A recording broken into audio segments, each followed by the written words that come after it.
Once we have a solution that is together, meaning the IMFs are strong enough to keep the things attracted to one another, we have to sometimes think about how can we get that back apart. There's several different ways to do this. One of them, we could, if we have salt water, we boil the water, the salt remains behind. That's a variation on distillation. We can even just evaporate the water away. Although there are strong attractions between our solute and our solvent, the properties of each separately is big enough that we can use a physical change to get them back apart. We cannot, however, with solutions, filter them. The particles are too small. The attractions are too great. We cannot just allow them to separate themselves like oil and water would do. There has to be something where we are relying on the difference in IMFs and physical properties to get them apart. A common way that the AP Chem exam asks about is chromatography, and specifically paper chromatography. But in chromatography, what we have is we have a mixture, and that mixture is made of, obviously, molecules which are not identical to one another, so maybe slight differences in IMFs. Even though they can attract one another, they may have stronger or weaker dispersion forces. They may be more or less polar or may hydrogen bond where something else would not. What we try to do there is look at those differences by putting them into something that will be moving. Sometimes it is the mixture itself, or sometimes it is a liquid or gaseous solvent. That kind of takes our mixture and moves it through something else.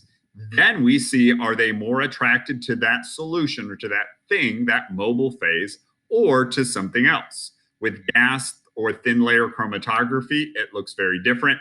But once again, paper chromatography is a great example of how to do this at the high school level, where we have a piece of paper, we have a solvent, and we have our mixture. That piece of paper may be filter paper or a coffee filter, or even a paper towel would work, or chromatography paper absorbs our solvent. It could be water, it could be oil, it could be something in between there, but it absorbs up into that. The solvent moves up. That is our mobile phase. As the solvent moves up, it takes our mixture, that's our spot of our mixture that we're trying to separate, and it separates it. Here I have spot A and spot B.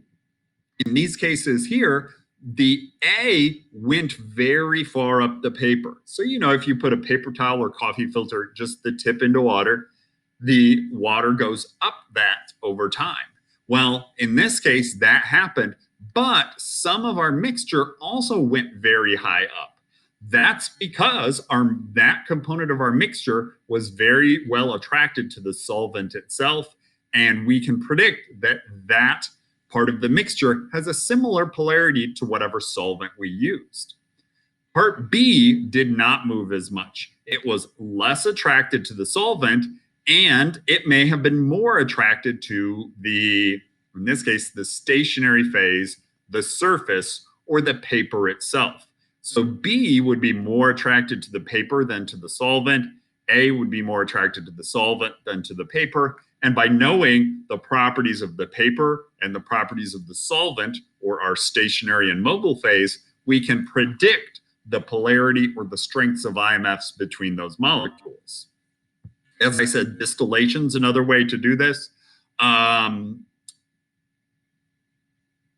Selected solubility is a way to do this. Some of these we would look at in AP chemistry. Many of them you would get into more in an organic chemistry class or a more advanced analytical chemistry in college. But what we're looking for here is things that are similar. So if we're making a new mixture, if we are doing chromatography, if we're doing distillation, it's all about which IMFs are stronger or weaker, or which IMFs are most similar.